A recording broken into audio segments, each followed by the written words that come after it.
We have with us two very eminent economists, thinkers, practitioners of policy. How do you define serendipity? Dr. Ahluwalia is the former deputy chairman of the Planning Commission.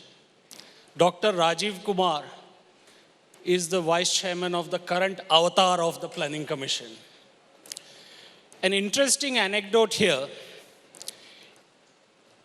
In January 1990, Dr. Rajiv Kumar and Dr. Kelkar produced a paper on what to do, how to open up the economy under my guru S. Venkatramanan. Dr. Ahluwalia produced the very famous M document, also in 1990. And in June 1990, Amarnath Verma and Rakesh Mohan produced a paper on how to liberalize the economy. The interesting thing is, all the three documents were available, but the government of the day, led by VP Singh, supported on the right by BJP, on the left by the Left Front, didn't do nothing. And India's liberalization had to await a crisis. So we have an interesting duet here. And that brings us the past and the present to look at the future. The question we are looking at today is the development paradigm. If you take away all the many words around it, the question is, the idea of the $5 trillion economy, is it rhetoric or is it reality? I would like to ask Dr. Rajiv Kumar first. What's the deadline? What's the deadline for the $5 trillion economy? Earlier it was 24, 25. Now we've had the pandemic and the setbacks. It would be interesting if you could lay out a roadmap on how the idea is going to be achieved. And then I would ask Dr. Ahluwalia to sort of come in with his insights. Thanks, Shankar. Good afternoon, everybody. Well, I mean, you have to agree with me, Shankar, that it will take a very brave and perhaps a foolhardy man to lay down any roadmap at this point of time for any economy. Given what we have, in the world going on at the moment, and what we've had for the last 2 years, etc., I think the uncertainties are so big. We don't know the outcomes of what's going on in Europe at the moment. We don't know how the commodity prices would be, how the oil will shape up, etc. And given the fact that India is deeply integrated into the global economy. Fair enough, Doctor. So I think that's the first but we have to accept that caveat. The thing is that the second part of the answer is that it's surely not a rhetoric. And we are now at about $2.7 trillion economy already. And what you need to do is to, let's say, double it. And depending on the rate of growth, which I think, let's say this, that if, but this is such a difficult sentence to make, that say that if things remain normal, you don't get a fourth wave of the pandemic, or you don't get some ghastly outcome in Ukraine, etc., then you can achieve 8% growth, because we've done that, 8.5% growth for a sustained period of time. All the conditions are in place, and I can go into detail at this point of time. And if you do 8.5% rate of growth, you can achieve a doubling of the economy, in about 8 years, 7 years. And so by the time you get to, before you get to 2030, you should be a $5 trillion economy for sure. So what would be an approximate deadline? 5 years? Sorry? What would be the leap, the curve, like 5 years down the line? No, there is no leap required at the moment, because as I said, we've achieved 8.5%, 9% growth, and 8.5% for a sustained period, 2003 to 2011. We did that. And I think that same can be repeated now.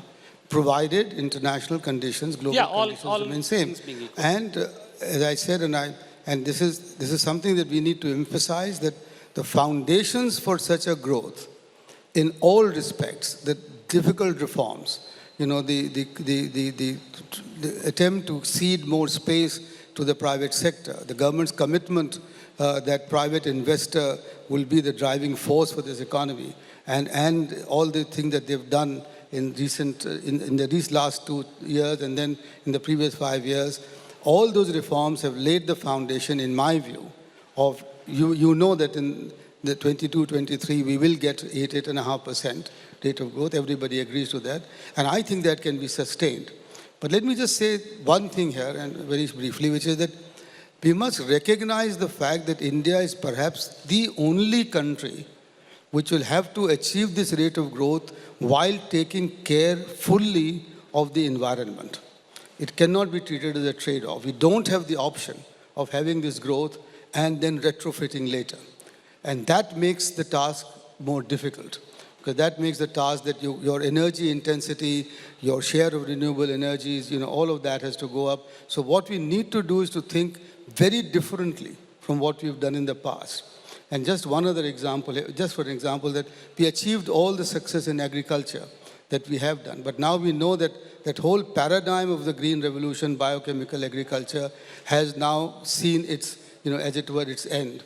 Because the organic carbon content in the soil is 0.5%, while it's 1.5% is required to keep it arable. Now, to get the carbon back in the soil, you need a very different form of agriculture, cropping patterns, water sustainability, all of that. So the challenges are there, but government recognizes those challenges, only to say that it's very facile to assume some rates of growth. But we need to think differently. We need to think in a manner which probably no other model in the world has before us. If we do that, and I'm sure we will achieve this 8.5–9% rate of growth, and therefore we will achieve the doubling of the economy in less than 8 years going forward. Less than? 8 years. 8 years, okay. Dr. Ahluwalia, when you wrote the M document, when Rajiv and Dr. Kelkar produced those documents, India's GDP was roughly around $300 billion. Now it's approaching $3 trillion. The idea of $5 trillion seems achievable, seems doable. In your assessment, given all your experience, how much of what the government is doing is promoting that kind of growth, and where do you think the roadblocks are? Well, first of all, thank you for inviting me. I just want to check with the audience. Can you actually hear what we are saying? Because the sound is very muffled to me. Can't hear. Yeah, I think we need a bit of a... Is this better? Okay. No, I think, let me just say that this whole business of reaching a particular $1 trillion, this is a slogan, and slogans are very important. I mean, they're catchy. But to say we're going to reach $5 trillion is not very different from saying we're going to aim at a certain growth rate. And the traditional metric by which overall performance has been judged has been growth rate of GDP. Government changed that to reaching a certain $1 trillion level. I don't think that matters either way. What is important is to convert the $1 trillion into the growth rate that you need to get there. And that has the immense advantage that you can measure your progress year by year. I mean, for example, I think as Rajiv has rightly pointed out, holding the government to reaching 5 trillion by 2024 is not fair. Because the fact is you've had a pandemic, you have lots of other things. It's been a very unusual period. So now let's look at the revised target, which is, I'm told, $10 trillion by 2030. So we've got back to the same level of output that we were before the pandemic, So you can say that the short-term impact of the pandemic is now behind us. Hopefully we won't have another pandemic, nobody's sure. But we're now talking about the next 9 years. And if you were to rephrase your question, that is $10 trillion by 2030 feasible? The way as an economist from outside, I would address that question is, what does it mean for the growth rate? Now, the Indian economy today is about 2.95 trillion, according to all these usual estimates. In order to reach something close to 10 trillion by 2030, and allowing 3% as an international inflation rate in dollar terms, okay? It will have to grow at 11% per year for 9 years. So you have to rephrase the question, are we putting forth a program that will achieve an 11% growth per year in real terms over the next 9 years? Now, by the way, if a government commits itself to that, I think that's wonderful. I mean, everybody would like the economy to grow rapidly, but then you can address the question, are we doing enough? Now, let me just put it by way of background. Even China, over a long period, didn't average more than 10%. So if you were to force me, I would say that's an unrealistic target.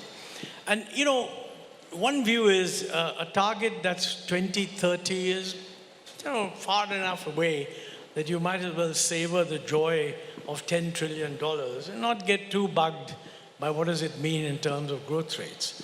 But on the other hand, if you want a reasonable assessment of short-term performance, my guess would be that we have gone through the pandemic now. We're reasonably positioned to get back under normal circumstances to what would be good growth, but we are still staring at a global crisis, which is the length and duration of which is uncertain, because we just don't know how long the Russian-Ukraine crisis is going to last, what's it going to do to oil prices, is this a temporary thing and it's all going to come down? Most of the international chaps do not think it's temporary. So quite frankly, it will take a lot of time even to pick up growth. If you take the long period of the previous, forget the slowdown immediately before the pandemic, because for the 2-3 years before the pandemic, the economy had slowed down. It's a separate issue why. Some people think temporary effects of demonetization and the disruption of GST, although the GST was an excellent move, but temporarily it did disrupt. So for whatever reason, it slowed down. So let's ignore that. What was the long-term performance? If you combine the UPA period with the better growth period of the current government first 3 years, the average is only about 7%. And that is during a period when the world economy was doing reasonably well.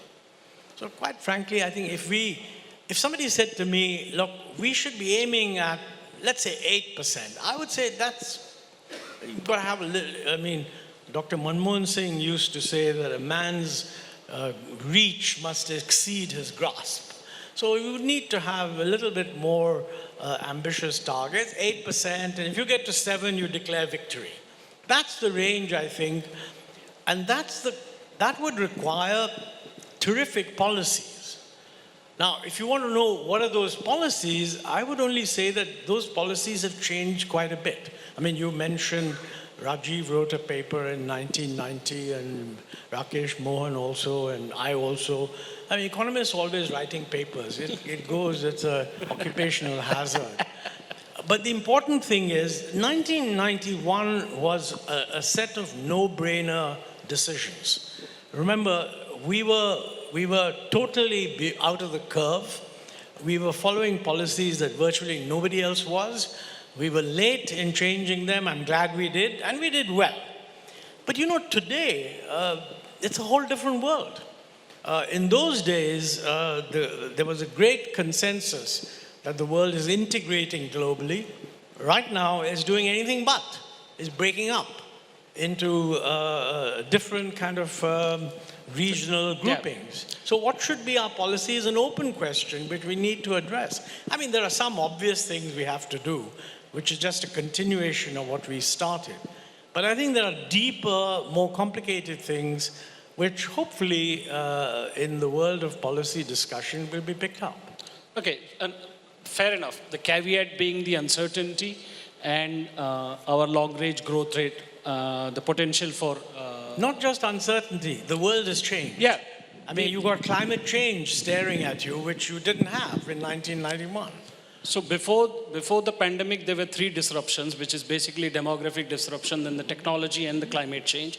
And thereafter, now we have the geopolitical, the world order disruption. Yeah. Yeah. And we have Shashi here, who's a former external affairs minister. Maybe we'll get him into the discussion as to what Ukraine will, and later in the day, today, Farid is here, so he's going to speak on what he sees happening. Whether there will be one trade bloc, two trade blocs, whether dollar will dominate, yuan will come in, or we will have a change. But the spirit of the question, whether we'll reach $5 trillion, is largely around what's the state of reforms, the domestic reforms. Given the other issues, let's look at the state of reforms. So we always talk about Gen Next reforms. To me, Gen Next reforms always is the next generation reforms, which is Yashwant Sinha introduces 26% FDI in insurance. Then his son, Jayant Sinha, has to come and take it to 49%. So we have a Sinha to Sinha reforms curve in this country.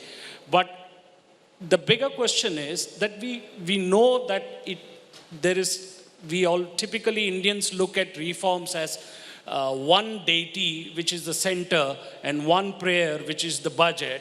But actually, the real reforms have to happen in the states. And in your experience, I'm going to come to you, Dr. Ahluwalia, in a minute. But Dr. Rajiv Kumar, factors of productivity, land, labor, shackled in the states. Power sector reforms also stalled in the states. We talk about privatization in the center, but we don't talk about privatization in the states. I mean, there isn't a single state where the PSUs make more money than they lose. So, and the ruling dispensation now, NDA, is in power in at least 18 states. Yeah. So now you've been in Niti Aayog, which looks at the states and all. I'm not criticizing. This government has done certain things spectacularly. The Jan Dhan Yojana, the financialization of savings, the rural electrification program. I'm a bit iffy about the Jal Jeevan thing, and we can come to that later. But why isn't even the ruling party states not accepting reforms that are being propagated by the center? No, I think it's very important what you've done, and which is that we have to shift the conversation away from Delhi. Because states is where the rubber meets the road. States is where action is going to be and is. And Niti Aayog, actually, one of the principal mandates, which we are now pushing very hard, is to engage with the states. In fact, what we are trying to do is that for each state in India, we are trying to encourage them to develop their own blueprints for growth and development, because every state is so different. I mean, there's nothing common between Manipur and Gujarat, or between J&K and Tamil Nadu. And we just recently brought out what was called the Export Preparedness Index, and we divided the states between coastal states and landlocked states, and there are some states like the Punjab, which are double landlocked, etc. You can't have an exempt policy pan-India, which is what we've done for the last 70 years. And therefore, what we are trying to do now is for every state to try and develop its own, export policy, appoint export commissioners, and so on. So that you're absolutely right. But this is changing. And this is changing because of what we call competitive federalism, which Niti Aayog is pushing in sense of bringing out indices. And we now brought out about 11 of them, where we rank the states and put them out in the public domain. And we try and encourage them to compete with each other, to show that, look, this is what this includes, your health index, this includes the export preparedness, the innovation index, the school education, etc. So all of those reforms have to be done there. But what are the instruments of encouraging the states and engaging them? That's what we need to think through, because each, the constitutional, the situation is that every state, all those are state subjects, and they would like to do that. Now, you will recall that on the 15th of August, the Honorable Prime Minister, I haven't heard anybody else say that, talked about regulatory and compliance burden in this country. 67,000 of them. And all of them, the great majority of them, are there in the states. And now Niti Aayog is engaging with each state, and some of them, I lead the effort to say that, look, let's drop a list, to say how we make private investment, private business, entrepreneurship more viable, more feasible, and how does the sort of obstructionist part of the government gets out of the way and cedes the space, to that. Now, whether the states will privatize their PSUs is an open question, because not many have done it, but at least the government of India has now set an amazing example by finally clinching Air India, by announcing that 2 of the public sector banks will be privatized. They've announced that, and the process is ongoing, and by talking about the IPO for LIC, etc. So, you remember the time when, and I was in the government then, and when Montek was my boss, when privatization was not a word to be used in India. We coined a word called disinvestment, and the Department of Disinvestment was created. But at least now that's happening. So the entire the environment, the ecosystem is changing. But the other big thing, Shankar, is that we've also not ever before emphasized accountability and delivery of public services and their accountability there, and improved governance. Now here, for example, we are taking, and you would notice that 400 schemes now, more than 400, the benefits are transferred directly to the beneficiaries, and not through intermediaries. And because of the JAM Trinity that's now being used. Moreover, the development, we have a monitoring and evaluation office in Niti Aayog, which actually monitors all the 370 central sponsored schemes, and evaluates them on outputs and outcomes, and not on the outlays that you're making. That will change, and that is changing, beginning to change the governance, the governance function. And that's, by the way, the key. And that is, we are trying to take it to the states, and it will take time. But nonetheless, I think if you talk about Gujarat, or if you talk about UP now, or you talk about, or Himachal, or Haryana, these states, which are the ruling party states, are following the central government's lead in taking the reforms that they should be taking. And I think have accepted the fact that they will cede the space and they will use the government machinery to facilitate and promote private investment, and not talk about commanding heights, etc., etc. So that much is clear now. There's a consensus, I think, across the states, that it is the private sector, it is the private investor, which will be the driver for growth in India, and the government and the corporate sector, the private corporate sector, have to work hand in hand to drive the engine forward. Let me place a couple of facts here.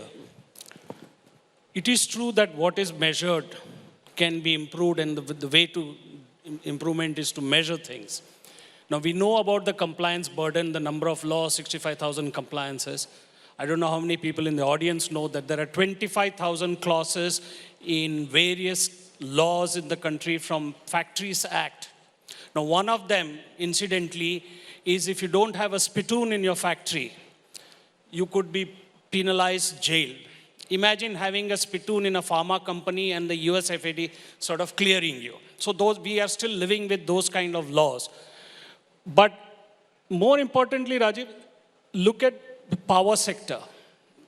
There was a bailout in 2002 when Suresh Prabhu was there. There was a bailout after that. There was a bailout in Uday. And now again, all cumulative losses of all state electricity boards is 5.4 lakh crores. I mean, the outstandings are 1 lakh crores. Now, 18 of those states are ruling party states. If you look at labor law, only 5 of those 18 states where the NDA is in power have endorsed the new code. I'm not saying that this is an easy task, but this is a political challenge that needs to be articulated. I wanted to take this question to Dr. Ahluwalia. in your experience, now that you have the benefit of the retrospective view and you were a coalition of over 15 parties, different parties in different states, why is it so difficult to get states to come into the, I mean, we have vibrant Gujarat, great Karnataka, all these investment things. But I don't see, nobody is talking about a vibrant Kisan conference, for instance. But a larger question is, why is it so difficult to get states to employ teachers, fill up the posts of police people or health people? Where does is it money, is it intent, or is it easier to do transfers? Well, all very, very good and very tough questions. You know, I think one thing's very clear. I agree with what you said, that, and what Rajiv also said, that in a very important sense, the area where the state in a political sense, has to improve its performance hugely is now constitutionally in the domain of the state government. I mean, everybody knows that we are pretty backward on education, pretty backward on health, and those are really areas in the domain of state governments. It's also true that what you mentioned about the power sector. You know, distribution of power is entirely in the hands of state governments. And the unviability of the power sector is entirely due to the fact that the distribution system isn't working. I mean, there was a time when people felt that only a government organization can set up power stations. That's no longer true.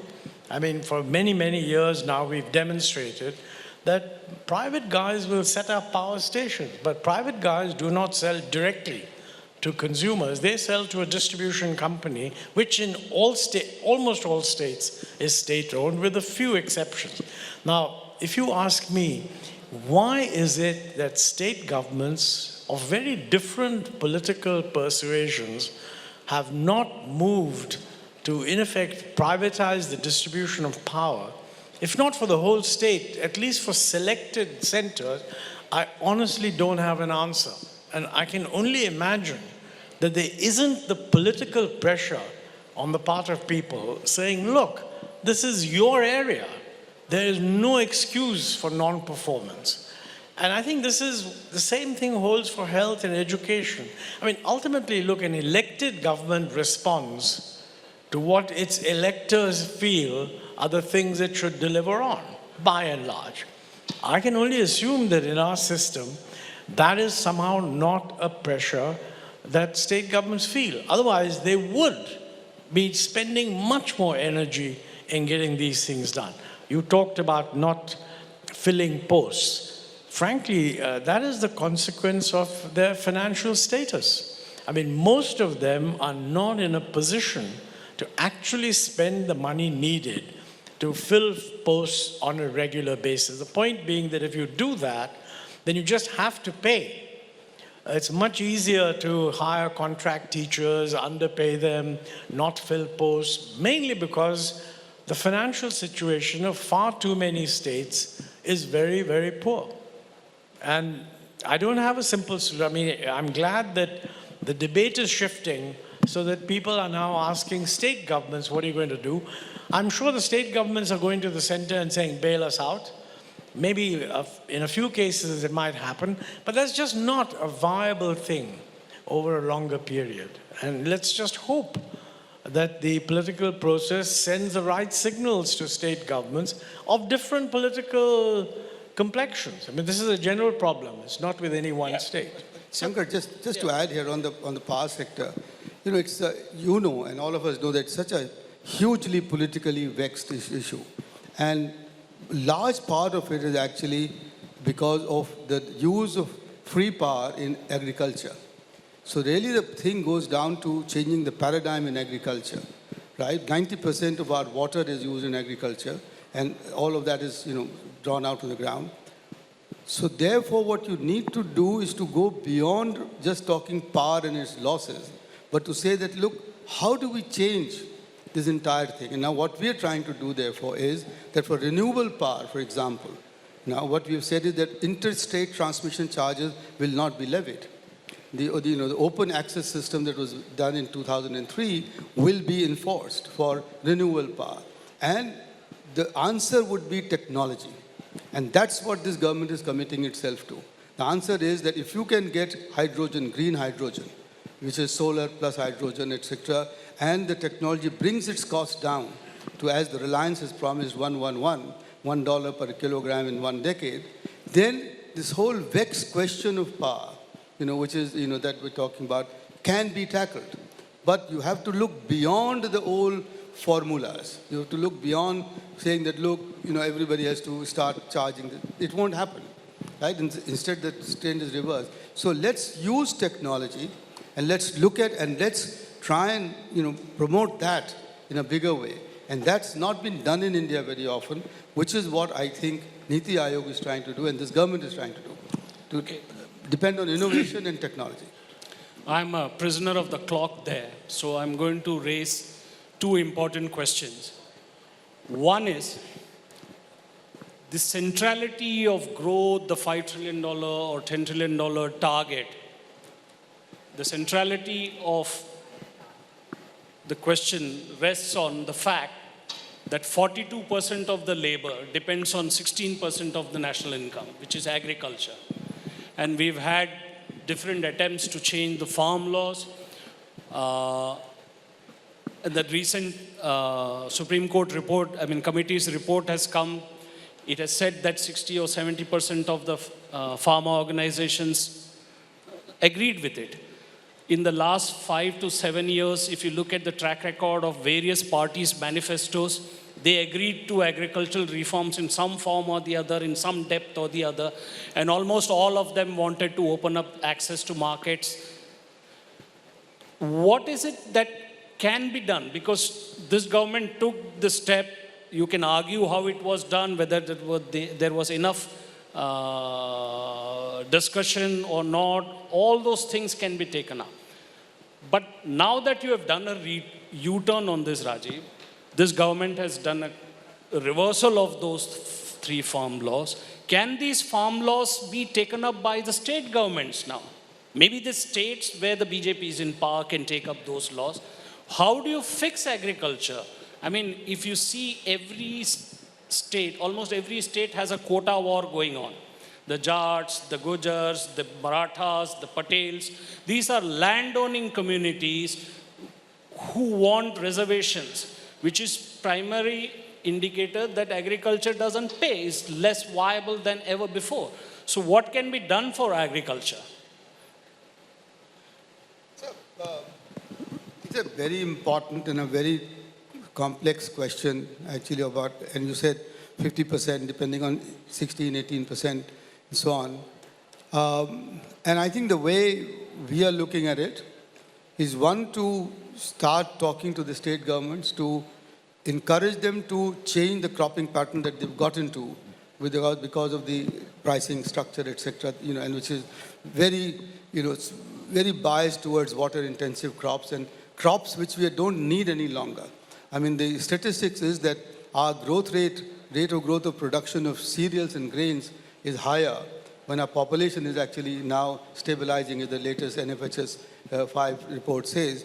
That we've reached the sort of stable rate. So you did value addition, different kinds of crop, horticulture, all those things. What I have been now supporting, and the Prime Minister supported that on the 16th of November and then repeated again, is actually to start what we call agroecology, and to really sort of push back the biochemical revolution, the green revolution thing, because that has run its course.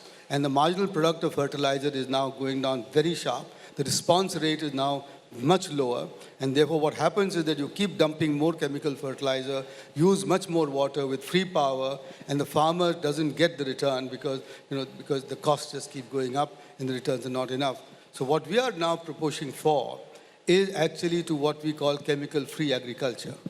And that's now, that there's a science behind it.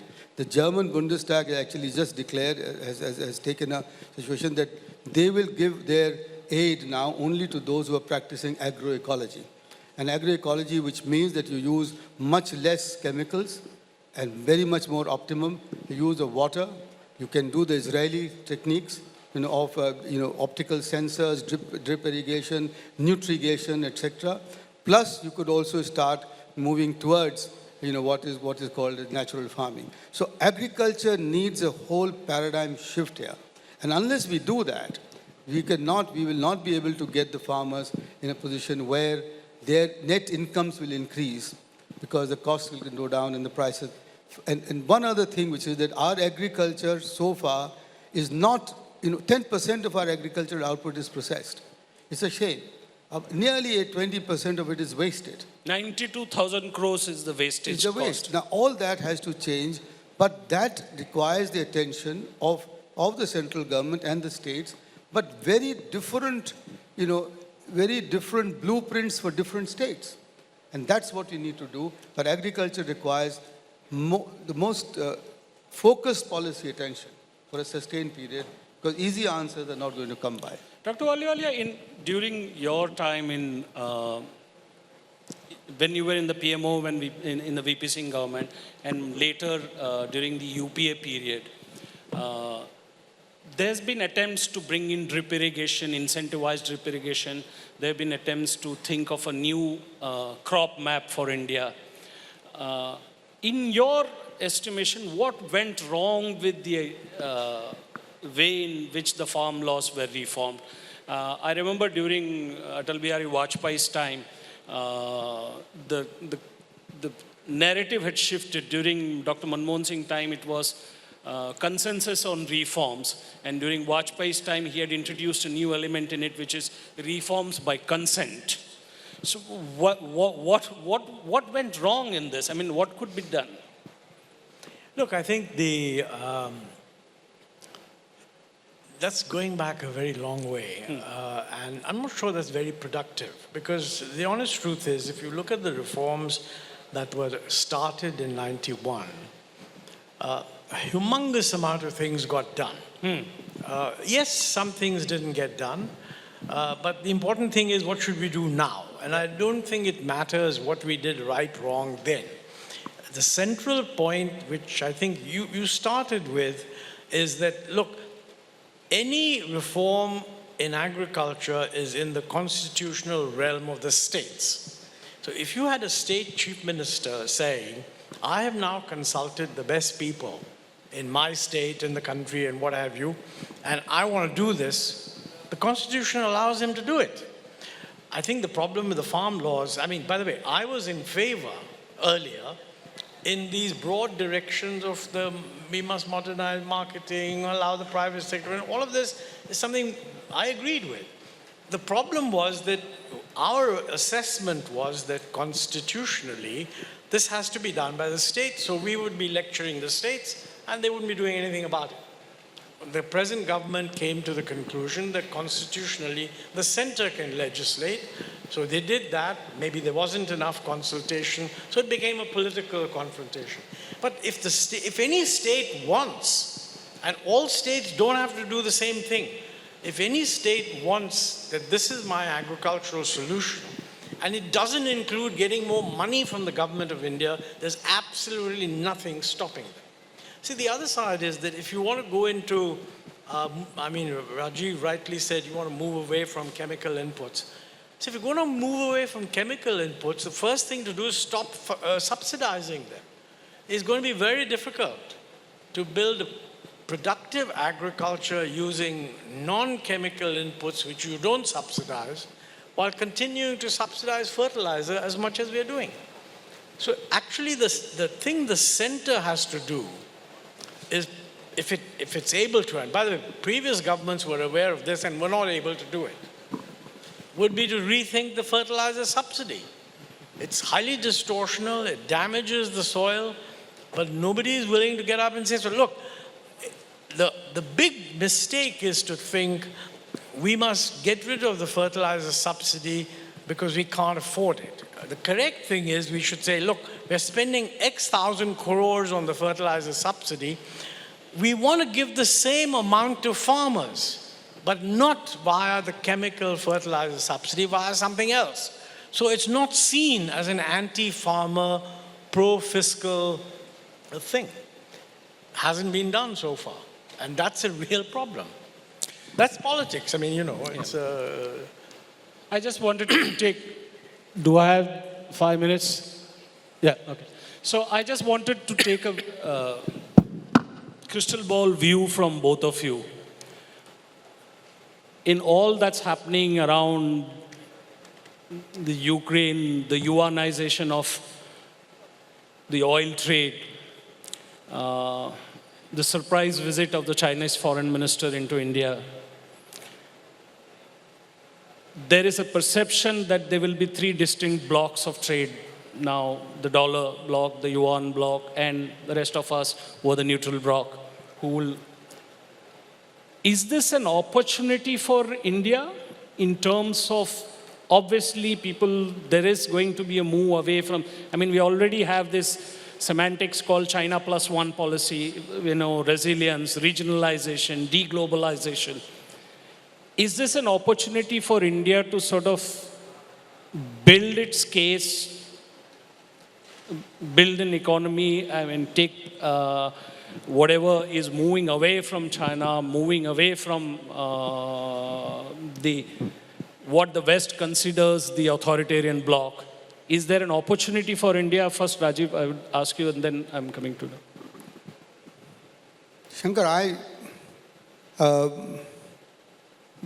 I just hope the world doesn't break up into blocks. And because if it does, then there'll be a completely new order. You know, I mean, maybe Pax Americana is going to be weakened and so on, come what may.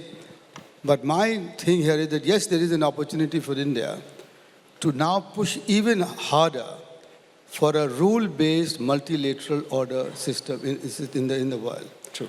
And to change that, and to talk even louder that the Bretton Woods institutions, the IMF, World Bank, the WTO, the GATT and WTO, they have to be revamped, rejuvenated, but in a manner that the rule-based order remains, and there is no sort of a hegemonic, you know, sort of presence there, which acts selfishly, whether it's the US or China or Russia or whatever. And there, I think, what you need to do, and G20 represents that to a certain extent, is to bring what I call the intermediate powers together. Now, whether India will be able to play that role is an open question. My own understanding, which I keep saying to wherever I can, is that for India, the best foreign policy is at the moment to improve your domestic economy. Is to improve your domestic economy. You know, and therefore, sort of, you know, and because unless you do that, your writ is not, you know, you'll be seen as always punching above your weight. And this is a very, very good time because there's a huge interest out there. And people come and meet me all the time, you know, to be able to do so. I think, so if we focus on that and yet at the same time keep talking about strengthening the role of intermediate economies, intermediate powers for a better, rejuvenated, rule-based multilateral trading order, I think that's the way to go forward. Dr. Ahluwalia, one of the many hats that you worn in government, I think I remember, was Commerce Secretary at some point. And during your time in Planning Commission, you were also an advocate of the free trade agreements. Do you see this crisis in the world order? I do agree with Rajiv that I hope that the existing world order that we have doesn't get dismantled, but I must confess I'm a pessimist on that. Because the challenge is coming. So do you think there's an opportunity for India? Should we do more bilaterals? Is there like scope to get into the game really? Well, that sign of yours is flashing 00, so I realize that I have very little time. No, you have time. You have time. You have time. That's what I like about budget constraints. You relax them whenever you want. The real reason I'm hesitating is that, you know, it's very difficult to answer this question when you're sitting directly in front of Fareed Zakaria. because I really want to ask him this question when he's on the podium. So I would urge you, listen carefully to what he has to say. My own view is that while we can keep hoping for a resuscitation of the rule-based multilateral system, in the foreseeable future, the world is heading into separation into these different blocks. I don't see that being reversed. Is that an opportunity? It certainly indicates that we should rethink our mechanical assertions that we must integrate with the multilateral order. I mean, that's not there for the next 10 years. There are these three blocks, and it's quite clear that the balance of advantage for us is to integrate with the Europeans to the extent to which we can, and of course to the Asian bloc, which in a way includes Japan, South Korea, etc., and so on, and all our Quad partners are there, but they're not actually yet a trade bloc. So the real issue is that we didn't join RCEP, which I thought at one point we were going to. I think industry lobbied intensely and dissuaded the government from doing it. But I can understand that in the case of RCEP, since China was a member, a lot of Indian industry feel that it's very difficult to compete with China because they're non-transparent. Well, the other alternative is to sign up with what the Japanese are doing, which is preparing a much deeper integration. It's not just free trade, it's a more deep integration, the old TPP minus the US. The assumption being that if the Japanese can deliver something, then in some of its more sensible moments, the United States may join it. You never know, 2-3 years down the road. India has an opportunity to actually join that. And while every argument we have traditionally made, especially from the Commerce Ministry, by the way, historically, the Commerce Ministry has been consistently against any form of liberalization. They were totally opposed to the liberalization we did in 1991. So the ministry is hardwired to argue the way they do in Geneva, that, you know, you should liberalize and we don't have to liberalize. It made a lot of sense when we were zeros. But we can't simultaneously say we're going to be a $10 trillion economy at some unknown point in the future, but we're not going to do anything. So quite frankly, we should ask ourselves, why not join what the Japanese are saying? Now that would be that's an opportunity. It's highly controversial. So I think you should you have a lot of very distinguished business people attending this. You should give them a little slip, saying, do you agree that we should do it or no? And send me an email saying, well, how many pluses and how many minuses? But I think this has not been adequately discussed, either in academic life or in our strategic thinking community, or for that matter in business. But it is a really important issue. I must confess, Dr. Ahluwalia, this has been a very good discussion. Thank you, Dr. Rajiv Kumar. Thank you, Dr. Ahluwalia. My confidence, I don't share your confidence in the business. Corporates actually speaking their mind, not even if it is an anonymous poll. But I like the idea. I had written last year that India has an opportunity to build its own trade economic agreement thing, which is the G7, G20 may not be there, may be there. I'll hold my judgment till Fareed speaks on this. But you could have a G2T, which is $2 trillion plus economies. There are 11 of them. They could build, they could be a trade bloc. They're all democracies. So there is an opportunity there. I will leave it at that. And one last word for Avinash Pandey, if I can see him somewhere here, is that, Avinash, most of the channels, everybody covers the union budget in great detail for 6-7 hours. It might help, actually, if we give 2 hours for every state and its budget. I think PRS legislative does some work. The one question I have asked 5 state governments is how much unspent cash they were sitting on at the end of 2022. None of the states are replying. Thank you. Yeah, ideas of India.